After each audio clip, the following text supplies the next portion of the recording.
아, 예수님께서는 사마리아에 이틀간만 머물고 나서 곧장 갈릴리로 이동하시는데요. 갈릴리로 가시면서 하시는 말씀에 우리가 한번 주목해 볼 필요가 있을 것 같습니다. 요한복음 4장 43절에서 44절 말씀 같이 보겠습니다. 이틀이 지남에 예수께서 거기를 떠나 갈릴리로 가시며 친히 증언하시기를 선지자가 고향에서는 높임을 받지 못한다 하시고, 뭐라고 말씀하십니까? 선지자가 고향에서는 높임을 받지 못한다고 말씀하고 있습니다. 세상 인심은 혈연과 또 지연과 학연 등 이런 것들로 둘러싸여 있습니다. 그래서 좀 같은 고향에서 태어났거나 같은 학교를 나왔거나 또는 뭐 이렇게 좀 같은 피부치, 같은 지역 사람들은 좀 서로 감싸는 맛이 있고 서로의 마음을 덮어가면서 그런 함중수를 가깝게 살아가는 것이 바로 세상의 풍조가 아닌가 싶습니다. 한데요, 영적인 일만큼만은 그와 반대입니다. 오히려 가까운 사람일수록 전도가 잘 안 됩니다. 영적인 양육이 더 어려워집니다. 말을 더 안 듣습니다. 도대체 왜 그럴까요? 당시 갈릴리 동네 사람들의 경우도 그렇습니다. 그들은 예수님을 잘 알고 있었습니다. 예수님께서 요셉의 아들이고 그 형제들이 지금 현재 살고 있다는 사실, 그리고 예수님께서 목수 일하시는 모습도 지켜봐서 잘 알고 있었을 것입니다.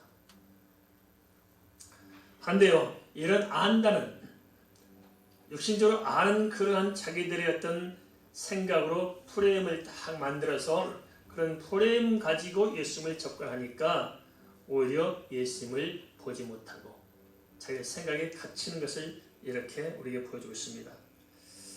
갈릴리 사람들뿐만 아니라 요한복음 7장 1절에서 15절은 예수님의 육신의 형제들도 비슷함을 보여주고 있습니다. 똑같은 형제인데 그 형제들이 오히려 예수님을 더 믿지 않고 예수님을 부끄럽게 여기고 예수님을 이렇게 동네에서 내보내려고 모략을 하는 것을 우리가 성경을 통해서 알 수 있습니다. 사람들이 그냥 배척하는 정도가 아니라 예수님을 좀 낭떠러지 밀어뜨려서 죽이려고 하는 시도도 있었던 것 같습니다. 사람은 참 희한합니다. 이렇게 진리를 전하면 우리가 잘 받아들일 것 같잖아요. 그죠? 진리를 전하면 오히려 거부합니다. 우리는 어떻습니까? 우리 자신들이 가지고 있는 어떤 프레임이라는 게 있습니다. 나름대로 신앙생활 같은 프레임을 가지고 우리 그 프레임만 고집함으로 말미암아서 아무리 진리를 전파해도 내 프레임 안에서 내가 해석되어 받아들일 수 없다면 오히려 거절합니다.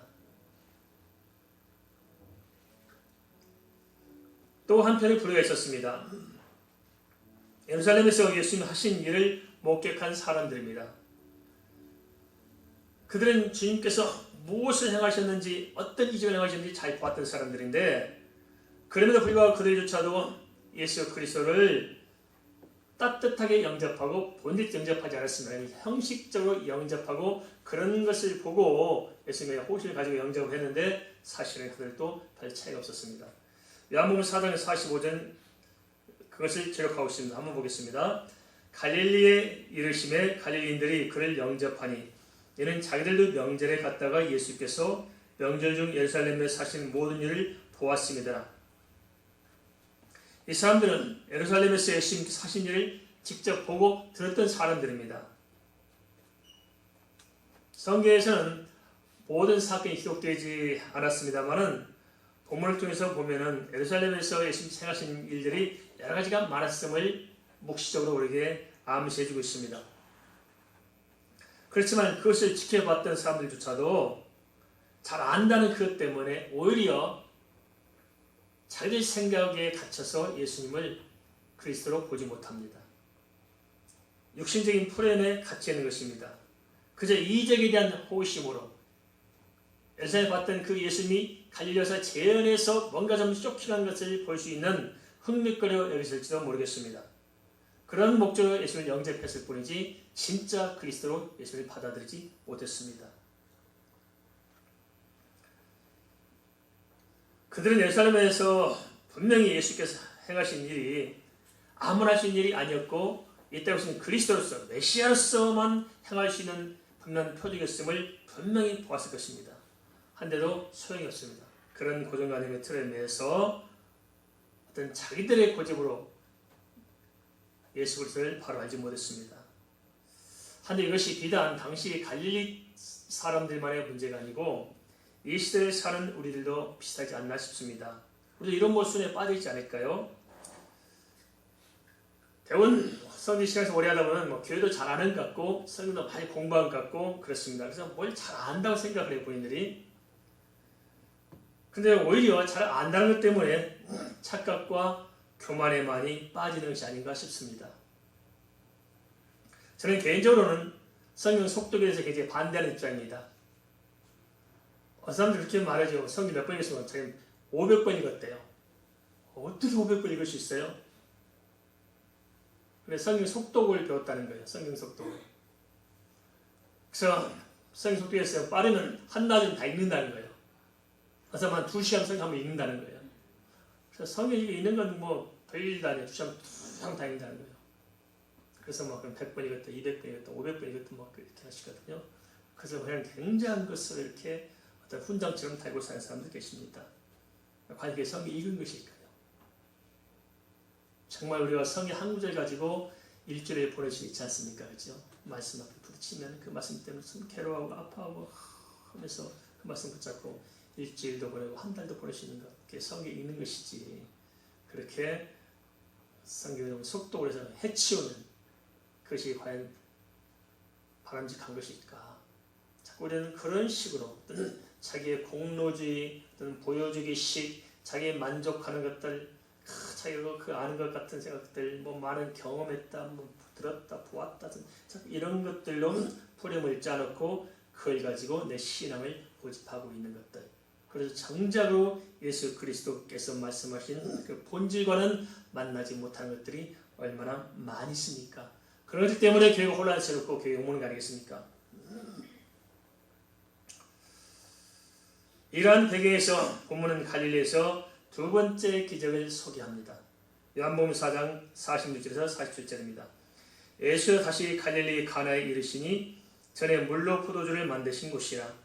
왕의 신하가 있어 그의 아들이 가보나오면서 병들었더니 예수께서 유대로부터 갈릴리에 오셨다는 것을 듣고 가서 청하되 내려오셔서 내 아들의 병을 고쳐주소서하니 그가 거의 죽게 되었음이라. 여기서 성경은 또 다른 한 사람을 등장시킵니다. 왕의 신하인 이 사람은 무조건 배척하거나 아니면 호기심으로 영접하는 다른 갈릴리 사람들과는 분명히 달랐습니다. 그런데 왜 달랐을까요? 그것은 자식의 생사 문제가 걸렸기 때문에 그렇습니다. 그래서 예수 그리스도를 대할 때에 다른 사람들의 관점을 가지고 대할 이유가 없었습니다. 너무나 절박하기 때문에. 왜냐하면 어느 곳으로든 자식을 고칠 수 없는 것을 알았고 이 예수님밖에 내가 현재 의지할 곳이 없다는 사실을 알았기 때문에 예수님이 누군가를 정확히 알아야 할 거 아니겠습니까? 그래서 내 자신이 그동안 알았던 예수, 동의성을 말하던 것 다 쓸데없고 진짜 이 예수님이 내 아들을 살릴 수 있는 그리스도냐 아니냐, 이 절박한 내 문제를 풀어줄 수 있는 분이냐 아니냐, 이 절제절명한 그런 입장에서 주님을 대했기 때문에 내 자신의 어떤 편견이나 이런 것들이 다 도망가고 진짜 예수를 바라볼 수 있었을 것입니다. 우리도 그렇지 않습니까? 별일 없으면 괜히 신앙생활도 폼 잡고 하려고 그래, 그죠? 자꾸 체면 따지고 다 따지고 좀 남에게 보여줄 것을 잘해서 좀 보여주는 신앙, 아주 그냥 믿음이 좋은 것처럼 보이고 아주 이렇게 굉장히 좀 내가 생각하는 그런 스타일의 신앙을 고집하는 경향이 있습니다. 그렇지만 정말 문제 터져보세요. 체면이고 뭐가 없잖아요, 그죠? 은혜 받아야 살겠고 지금 만나야 살겠고 그런 거 아니겠습니까? 이 문제를 해결해야 되는데 어찌하면 좋을까 다급해지면 체면이 어디 있겠고 폼이 어디 있겠습니까? 그냥 다 저처롭고 주를 찾게 되어 있지 않습니까? 다른 측면에서 그렇습니다. 정말 내가 내 죄 때문에 괴로워하고 몸부림치고 정말 내 자신이 너무 연약하고 너무 부족해서 어찌하면 좋을까? 내 살아온 삶을 들어볼 때 하나님 앞에 너무 부끄럽고 내가 너무 추악해 보이고 내가 정말 너무나 이렇게 어리석어 보이고 내가 한심한 인간이다. 나를 어쩌면 좋을까? 도대체 나는 이렇게 살아왔을까? 인생이 뭐냐 도대체? 내 사람이 이게 지금 말이 되냐? 나 이렇게 악랄하고 이렇게 추잡하게 살아온 것일까? 내 인생 자체가 참 부끄럽다. 자기 자신의 이 죄성과 살아온 삶에 대한 안타깝고 괴로운 사람들은 고상한 신앙생활이 필요합니까? 아니잖아요. 주 앞에 무릎 꿇고 주여 나는 죄인입니다. 어찌하면 좋을까요? 탄식이 터오르지 않겠습니까? 우리는 어떤 스타일의 신앙생활을 하고 있는지 모르겠습니다. 당시 갈릴리 사람들의 불신앙적인 영적 상태를 지켜보면서 주님께서는 이렇게 말씀하셨습니다. 요한복음 4장 48절 같이 보겠습니다. 예수께서 이르시되 너희는 표적과 기사를 보지 못하면 도무지 믿지 아니하리라. 예수님께서 원하신 것은 진정성 있는 믿음을 말씀하고 계십니다. 진정성 있는 믿음. 한데 당시 사람들은 어떤 표적만 구했을 뿐이지 정말 여전히 의심과 불신앙을 떨쳐내지 못하고 있었습니다. 그래서 표적만 갖고 하는 거예요. 표적을 주면 믿지요. 표적을 주면 믿지요. 자꾸 이런 겁니다. 그럼 표적이 없었느냐? 아닙니다. 그냥 주님을 믿으면 되는데 주님과 나 사이에 뭔가 표적을 끼워 넣어서 믿으려고 하는 것입니다. 그러면서 자꾸 표적에 집착합니다. 주님을 찾아야 되는데 주님을 안 찾고 어떤 표적을 찾는 것입니다. 어떤 종교적인 어떤 뭔가 좀 쇼킹한 것을 찾아서 그걸 자꾸 목말라 하는 것입니다. 주님을 만나야 되는데 주님이 소용이 없어요. 어떤 표적이 중요한 것입니다. 문제는 뭐냐? 이런 표적에 의지한 사람들은 그 표적을 보고도 믿지 못한다는 것입니다. 우리가 그렇지 않습니까? 뭐 체험에 자꾸 의지하시는 분들이 계세요. 자꾸 어떤 영적 체험을, 물론 체험도 하나님 주신 은혜일 수 있습니다. 그렇지만은 자꾸 체험을 보고 체험을 쫓아가는 사람도 있습니다. 그래서 그러다 보니까 이상한 시간이 애국돼요. 그래서 마치 보면 무슨 뭐 점치는 것처럼 자꾸 이렇게 체험을 쫓을 것이 아니고 주님을 쫓아야 되는데 자꾸 체험을 쫓다 보니까 주님은 없는 거예요. 사실상. 그것이 바로 당시 시대 사람들의 문제점이었습니다.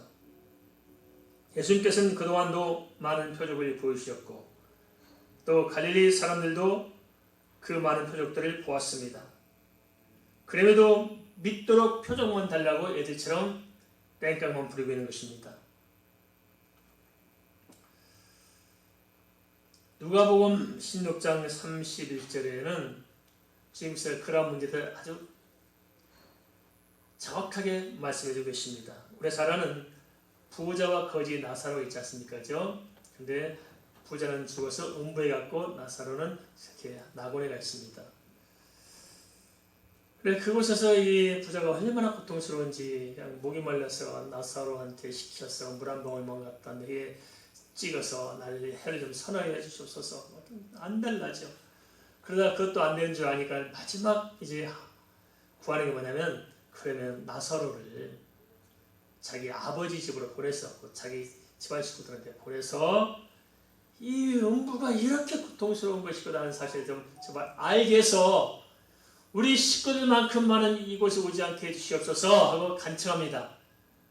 그런데 뭐라 말씀하십니까? 아니다. 선지자 있지 않느냐. 선지자들이 전하는 말을 믿지 않으면은 나사로를 보내서 말한 한들 믿겠느냐? 안 믿을 것이다. 정확하게 짚어줍니다.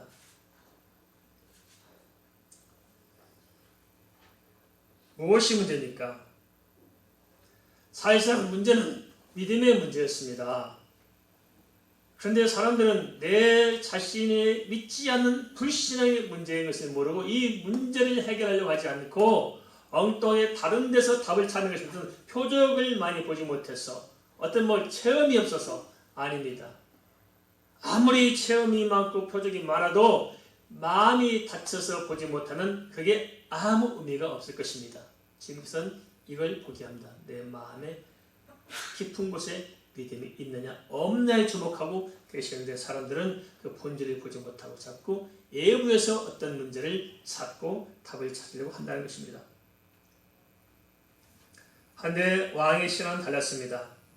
그동안 주님께서 행하신 일들만으로도 주님께서는 그리스도심을 알았던 것입니다. 우리가 한번 그렇지 않습니까? 한번 생각해 보세요. 우리가 오늘 이 순간까지 올 때까지 주님께서 우리에게 역사하신 것이 참 많습니다. 가만 돌이켜보세요.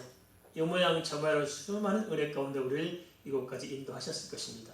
우리는 그것을 다 까마득히 잊어버리고 우리는 또다시 불신앙에 빠져 있으면서 뭔가 좀 쇼킹한 것이 뭔가 좀 하늘에서 그냥 번개불이 맞은 콩국 떠졌던 역사가 있어가지고 내가 좀 쇼킹하게 해서 내가 좀 믿음을 회복했으면 좋겠다. 자꾸 이런 생각을 하고 있을지 모르겠습니다. 뭔가 그런 의지하려고 한다는 것입니다. 믿음을 회복할 생각을 하지 않고 그런 걸 구하고 있지 않나 한번 살펴보십시오. 비슷한같이 보일지 모르지만 아닙니다. 그 뿌리가 다르다는 것입니다. 그러면 왕의 신하는 어떤 사람이었을까요?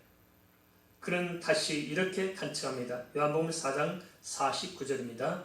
신하가 이르되 주여 내 아이가 죽기 전에 내려오소서. 그런데 예수님께서는 그의 간청대로 함께 가시지 않고 대신 이렇게 말씀만 한마디 하십니다. 요한복음 4장 50절입니다. 예수는 이르시되 가라 내 아들이 살아있다시니 그 사람이 예수께서 하신 말씀을 믿고 가다니. 성경은 여기에서 중요한 사실에 초점을 두고 있습니다. 그것이 뭐냐? 그것은 결정적인 순간에 중요한 것이 뭐냐 하는 것입니다. 성경은 진짜 중요한 것은 뭐냐? 액면 그대로 주님께서 하신 말씀을 믿느냐 믿지 못하느냐 하는 것이 중요하다는 것입니다. 가리사 사람들의 문제는 주님의 말씀에 무관심한 것입니다. 주께서 분명히 말씀하셨는데 그 말씀을 들으면 되는데 말씀은 제쳐놓고 자꾸만 주님께서 행하셨던 표적들이나 이적을 가지고 자기 자신들의 어떤 종교적인 만족, 종교심을 충족하려는 그런 것을 가지고 주님을 바라봤던 것입니다.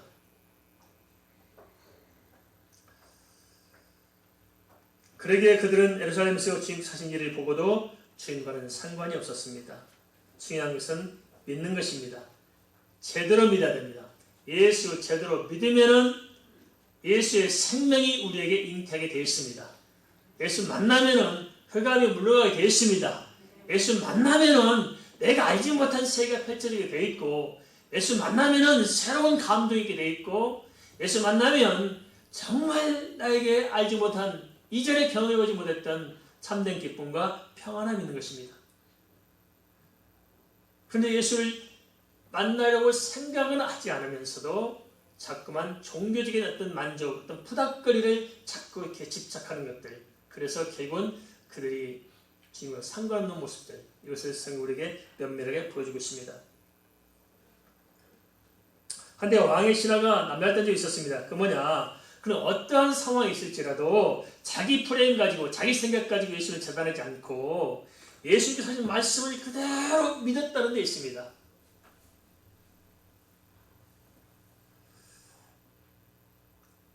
그 입장에서 생각해보면 지금 아들이 지금 생명이 경각이 달려있잖아요.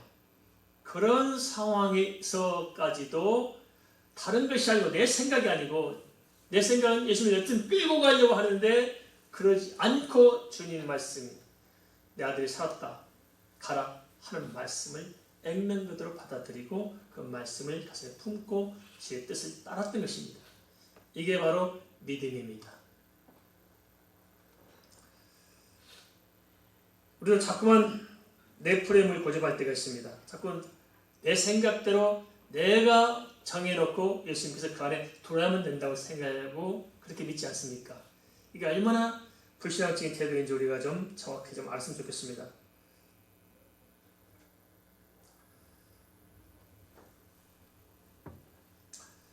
왕의 신하는 주의 그 말씀을 붙들고 갔는데요.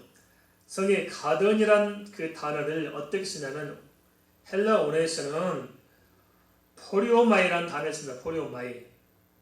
이 단어가 어떤 의미냐? 그것은 목적을 가지고 소망 가운데 가는 것을 의미합니다. 가나에서 가브라움까지는 대략 35km 정도 되는데요. 육신적으로 겉모습만 본다면 아들이 죽어가는 모습을 보는데, 죽어가는 것을 알고 있는데, 지금 가라 했으니까 그 죽어가는 아들에게 갈 때 얼마나 절망스러울까요? 그죠? 낙심되고 절망스럽고 어둡고 그랬을 거예요. 그래서 뭔가 좀 쫓겨가는 듯, 뭔가 뒷걸음치는 같은 인생의 절망으로 가는 것, 그것이 바로 가단이란 말일 것입니다. 겉으로 볼 때는. 그런데 성경은 그렇게 말하고 있지 않습니다. 반대로 이야기합니다. 그 뭐냐? 그 말의 의미는 그런 식으로 하는 것이 아니고 뭔가 분명한 목표와 확신과 소망을 가지고 앞으로 나아가는 것을 의미하고 있습니다. 뒤로 물러가는 것이 아니라 앞으로 가는 것입니다. 문학적인 표현입니다. 그러니까 육신적으로 보는 것과는 다르죠. 영적으로 보는 것은 전혀 다릅니다. 겉모습은 쓸쓸해 보이고 초라해 보이고 어두워 보이고 답답해 보이는데 영적으로 바라보면 소망이 있고 비전이 있고 도전이 있는 것입니다. 이게 예수 믿는 것입니다. 믿습니까? 세상 사람들이 예수 믿는 사람을 보면 한심해 보일 수 있습니다. 지금 뭐하는 짓이냐? 이 바쁜 시간에 교회에 쭈그려 앉아가지고 그럴 수 있습니다. 우리가 무명한 자 같으나 유명한 자요, 중자 같으나 우리가 산자고, 이 영적인 사실을 몰라서 그렇습니다. 주의 말씀을 붙들면 겉모습이 아니라 속이 달라지기 시작합니다. 남들이 알지 못하지만 내 안에서부터 변화가 있다는 것입니다. 방향이 달라지는 것입니다. 그래 말씀을 믿고 왔을 때 어떤 결과가 있었을까요? 요한복음 4장 51절에서 52절은 이렇게 말씀하고 있습니다. 내려가는 길에서 그 종들이 오다가 만나서 아이가 살아있다거늘 그 낳기 시작한 때를 물은즉 어제 7시에 열기가 떨어졌나이다 하는지라. 돌아가는 길에서 자기의 종이 전하는 소식을 듣습니다. 종이 아이가 나으니까 그 기쁜 소식을 전하려고 오다가 둘이 만난 것입니다. 근데 가만히 물어보니까 그 나은 시간이 주님께서 말씀하신 그 시간과 딱 겹쳐 있는 것입니다. 집에서 낳았다 하는 그 시간과 아이가 낳은 시간이 딱 맞는 거예요. 그것을 깨닫게 됐습니다. 이것을 통해서 무엇을 성경이 우리에게 말씀하고자 하느냐? 그것은 반복됩니다만 중요한 것은 믿음이라는 것입니다. 믿으면 기적의 구경꾼이 아니라 기적의 주인공이 되는 것입니다. 참 역설적이잖아요. 표적을 자꾸 구했던 사람들은 표적을 통해서 만족하지 못했어요. 그리고 그 표적을 구경만 했지 않았습니까? 전혀 자기가 되지 못했어요. 그러나 그러한 표적에 의지하려는 것이 아니고 정말 주님의 말씀을 의지하고 주님의 말씀을 붙들었을 때 그들은 그 말씀을 통해서 역사하는 주님을 만날 수가 있었던 것입니다. 우리가 자꾸 뭔가를 좀 이렇게 붙들려고 하는 게 있는 것 같습니다. 그러지 말고 주님을 붙들어야 됩니다. 주님을 붙든다는 것이 무슨 말입니까? 주의 말씀을 믿고 말씀에 의지하고 말씀을 붙드는 것이 주님을 붙드는 것입니다. 요한복음 1장 1절 말씀 태초에 말씀이 계시니라. 이 말씀이 하나님과 함께 계셨으니 이 말씀이 곧 하나님이시니라. 믿으십니까? 말씀을 붙잡아야 됩니다. 말씀을 붙잡으면 그 말씀이 곧 주님이시고 그 말씀을 믿고 말씀을 묵상하고 말씀을 의지하고 말씀 붙들고 기도할 때 하늘 문이 열려지면서 성령이 역사하면서 그 말씀이 내 안에서 역사가 일어나는 것입니다. 이게 예수 믿는 것입니다. 우리 본질을 버려두고 세상적인 종교적인 방법을 가지고 자꾸 고집하고 마치 그것이 자신처럼 착각들 하고 있습니다. 이제는 좀 그런 수준에서 벗어나야 됩니다.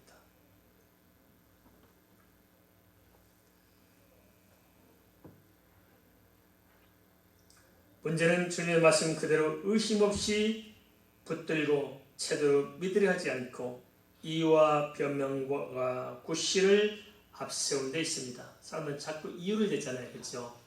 자기 변명, 자기 구실을 가지고 자기를 합리화시키려고 합니다. 그러니까 주님을 믿는다지만 사실상은 주님을 믿는 것이 아니고 내가 정한 범주에서만 주님이 계셔야 돼요. 내가 만든 예수, 내가 만든 믿음, 내가 만든 구원, 내가 만든 천국, 나한테 맞춰줘야만 예수도 예수지, 나한테 맞추지 않으면 예수도 필요 없는 겁니다. 그러니까 예수님이 내 안의 주인이 아니고 내가 주인이고, 여전히 예수님은 나의 시다발이 해야 될 그런 하나님으로 전락시켜 놓고 있습니다. 그렇지 않습니까? 소용없습니다. 예수님을 나의 그리스도의 나의 주로 온전히 믿는 것, 그리고 제 말씀 앞에 무릎을 꿇을 때 진정 그 말씀이 역사하는 은혜와 능력과 그 말씀이 우리에게 주고자 하는 하나님의 뜻이 성취가 될 것입니다. 어느 시대나 사람들이 영적으로 방황하는 이유가 있다고요. 예수 믿으면서 좀 마음이 공고해요. 평안하지 못합니다. 예수 믿으면 기본적으로 달라진 게 있거든요. 그래서 세상 알지 못하는 참된 은혜와 참된 평안함이 있는 것입니다. 예수 믿는 사람들이 주어지는 공통적인 것이에요. 그냥 평안하고 그냥 뭐가 은혜가 돼요. 그 은혜와 평안을 갖고 살아가는 거거든요. 예수 믿는 사람의 삶입니다. 잠시잠깐 걱정이 있을 수 있지만 아니에요. 항상 세상에 어찌할 수 없는 내게 주신 주님의 평안함과 그 은혜가 항상 우리에 채워져 있는 거예요. 그래 안 그래요? 안 그러시면 큰일 난 겁니다. 이거 기본적인 거야. 일이 터지고 뭐 복잡해도 그 잠시까지 그 뛰어넘는 하나님 주신 평안함이 내 안에 있는 거거든요. 아이고 목사님은 이렇게 성경 가지고 그렇게 그런 식으로 막 우기지 마십시오. 얼마 죽겠는지 말할 수 없습니다. 그럴 수 있죠. 아이고 저도 살아봐서 알아요. 그런데 그렇더라고요. 정말 예수 때문에 살게 되더라고요. 세상으로 보면 큰 답이 없어요. 근데 예수 안에 있으면 그래도 평안해요. 세상에 한 칼 들고 몽 들고 덤빈달지라도 하늘에 벼락이 떨어진달지라도 예수 안에 있으면 기본적인 평안함이 있습니다. 믿습니까? 이게 예수 믿는 거거든요. 그런데 자신들의 편견을 가지고 다 뿌리쳐버려요. 내 편견, 내 선입견, 내가 딱 정해놓은 내 프레임이 있다고요. 프레임. 그 안에서만 뭐가 돼야 돼요. 프레임을 깨야 됩니다. 내가 나를 깨뜨리지 않고서는 진리 가운데 나갈 수 없는 거거든요. 이걸 깨고 주 앞에 무릎을 꿇는 것이 믿음입니다. 나를 의지하지 말고 내 생각을 의지하지 말고 내 고집 좀 제발 버리고 주님 앞에 나가십시다. 고린도전서 1장 20절 24절은 이렇게 말씀합니다. 유대인은 표적을 구하고 헬라인은 지혜를 찾으나 우리는 십자가에 못 박힌 그리스도를 전하니 유대인에게는 거리끼는 것이요 이방인에게는 미련한 것이로되 오직 부르심을 받은 자들에게는 유대인이나 헬라인이나 그리스도는 하나님의 능력이요 하나님의 지혜니라. 유대인들은 표적을 자꾸만 구했습니다. 그럼 주님께서 표적을 안 보여주셨습니까? 수많은 표적을 보여주셨어요. 그럼에도 불구하고 끝까지 표적 타령만 합니다. 무수한 표적을 보여줬지만은 그러나 표적을 보고도 믿지 못한 게 문제였습니다. 그러면서 불구하고 또 주님께 표적을 요구하니까 지금 답답하니까 한 말씀 하셨어요. 내가 너희들에게 보여줄 표적이 다른 게 없다. 요나의 표적밖에 보여줄 것이 없다. 너희들이 성전하라 내가 4일 만에 지으리라 하면서 요나의 표적을 말씀하십니다. 그럼 요나의 표적이 어떻게 됐어요? 실제 됐잖아요. 예수님 말씀대로 죽으시고 4일 만에 부활하셨잖아요. 그럼 그렇게 표적을 다 보여줬는데 믿어요 안 믿어요? 안 믿어요. 주님을 구하지 않고 표적을 구하는 사람들은 표적을 보여줘도 결국은 믿지 않다는 것입니다. 반면에 헬라인들은 철학으로 진리를 찾고자 했습니다. 헬라가 철학의 발상지라고 봅니다. 자꾸 이게 철학적으로 뭔가를 풀어보려고 그래요. 그래서 뭐 이리 꼬고 저리 꼬고 막 비틀비틀 꼬아져가지고 확 해서 심어가처럼 해야 뭐가 되는데 예수 그리스도의 복음은 너무 단순하거든요. 가로되 주 예수를 믿으라 그리하면 너네 저기 구원을 얻으리라. 십자가에 달린 예수를 믿어라. 그가 부활하셨다. 부활하신 그분이 그리스도다. 그분을 믿어라. 그러면 구원을 받는다. 얼마나 단순해요. 그러니까 쉽게 안 받아야 되죠. 복잡해야 되는데, 쉬워야 되는데. 그런데 아니에요. 사실일수록 복잡해요? 단순해요? 단순해요. 사실은 단순한 거거든요. 철길로 뛰어들면 죽는다. 그런데 맞아 틀려요? 사실은 단순하죠. 맞아요. 철길로 뛰어들면은 어쩌고 저쩌고 이렇고 저렇고 이렇게 해서 복잡해. 그 답은 없어. 죽는지 사는지 몰라. 그거 아니에요. 답을 찾지 못하면은 복잡합니다. 종교 경전들이 복잡하고 심오한 것처럼 보이는 이유가 뭐냐면 답이 없어서 그렇습니다. 그런데 주의 복음은 답이 있어요. 예수께서 십자가에 돌아가셨다. 부활하셨다. 그 부활한 예수께서 바로 그리스도다. 그 그리스도를 믿으면 제사함 받고 하나님의 자녀가 되고 천국으로 영원히 구원을 받아 영생을 누릴 수 있다. 쉬워요, 어려워요? 이게 어려워서 해서 못 믿어요? 어렵습니까? 너무너무 쉬워. 그런데 그 쉬운 복음을 무시하고 복잡한 헬라 철학 가지고 논쟁만 하다가 결국 그들은 구원받지 못합니다.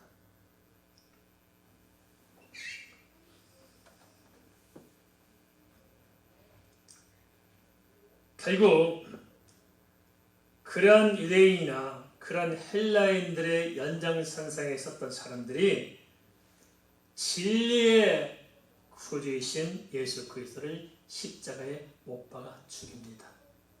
지금도 마찬가지예요.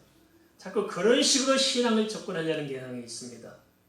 뭔가 좀 종교적이고 뭔가 좀 철학적이고 심오하게 자꾸 이런 식으로 비비비 꼬아가지고 복잡하면서 적당히 알고 섞이면서 뭔가 좀 얻어보려는 이런 경향들이 결국은 진리의 복음을 거역하게 만들고 결국은 구원에서 멀어지게 하고 있지 않느냐 하는 것입니다. 그때 당시 갈릴리 사람들 바로 이런 수준에서 벗어나지 못했고 오늘 우리도 이런 문제를 실제적으로 안고 있습니다. 중요한 것은 표적도 아니고 세상 철학도 아니고 주의 말씀입니다. 그 말씀 붙들고 기도할 때 주님을 만나는 것이고 주님을 만나야 인생의 답이 있는 것입니다. 요한복음 4장 43절 54절은 갈릴리 사람들과 왕의 신하를 비교하면서 진정으로 열심히 있는 사람들이 어떤 사람들이 가는 것을 분명하게 보여주고 있습니다. 요한복음 4장 53절 54절 말씀 좀 보겠습니다. 그의 아버지가 예수께서 내 아들이 살아있다 말씀하신 그때인 줄 알고 자기와 그 온 집안이 다 믿으니라. 이것은 예수께서 유대에서 갈릴리로 오신 후에 행하신 두 번째 표적이니라. 갈릴리 사람들은 말씀드린 대로 하나같이 자기 자신들의 어떤 프레임에 갇혀있던 사람들입니다. 어떤 표적의 프레임, 어떤 철학의 프레임, 뭔가 모르게 좀 예수님을 천시하려는, 그래서 자기들 어떤 목에 힘을 주려는 이런 프레임에 갇혀서 예수님을 결국 만나지 못합니다. 거역하고 맙니다. 아니면 또 뭔가 좀 예수님에게 마음을 연다 해놓고도 예수 안으로 들어오지 못하고 예수님 주변에 빙빙 돌면서 예수님을 통해서 자기들이 원하는 것만 치사 선택하는 경향들이 있었습니다. 이러한 것을 성경이 오늘 우리에게 보여줄까요? 그것은 오늘 본문이 이런 모든 것을 우리에게 증거하는 이유는 바로 우리가 그러한 사람들과 같지 않는지 살펴보라는 것입니다. 우리에게 묻는 것입니다. 주님 앞에 오늘 나는 어떤 입장에 서 있습니까? 주님을 진정 만나지 못하고 내 생각 속에서 가둬놓고 있지 않습니까? 주님을 믿는다면서도 주님 안에 들어가지 못하고 빙빙 겉돌고 있지는 않습니까? 왕의 신하는 주님을 간절히 찾았고 주님의 말씀을 믿은 결과 기적의 주인공이 되었습니다. 우리는 주님을 만날 생각하지 않고 기적을 강구합니다. 그렇지만 그런 사람들에게 기적이 주어진다 한들 주님을 알지 못할 것입니다. 먼저 중요한 것은 내 모든 생각을 내려놓고 정말 예수님과 내가 정확하게 만나는 믿음을 다시 회복하는 것입니다. 진정성의 믿음이 무엇인가 다시 한번 우리가 좀 생각해봤으면 좋겠습니다. 오늘 본문에는 세 부류의 사람들이 등장합니다. 첫째는 예수님을 대적했던 사람들이 보입니다. 무조건 대적하는 사람들. 이런 사람들은 세상에 있는 불신자들을 보여주는 모습입니다. 다 무조건 그렇게 해요. 두 번째는 예수님을 영접을 해요. 그렇지만 예수를 그리스도에 영접한 것이 아니고 예수의 종교적인 만족을 추구하고 그것을 채워줄 수단으로서의 예수. 내가 주인이고 여전히 나를 좀 기쁘게 해주고 나에게 쫓기면서 만족하게 해줄 수 있는 그런 수단으로서 종교적인 만족을 주는 예수를 찾는 사람들을 보여주고 있습니다. 세 번째 어떤 사람들입니까? 다 내려놓고 주님을 진정으로 만나는 사람이 있습니다. 우리는 어떤 줄에 서 있습니까? 진정 우리는 내 자신의 영적 포지션을 어디에 두고 있는지 다시 한번 살펴보시기를 주의 이름으로 축원을 드립니다.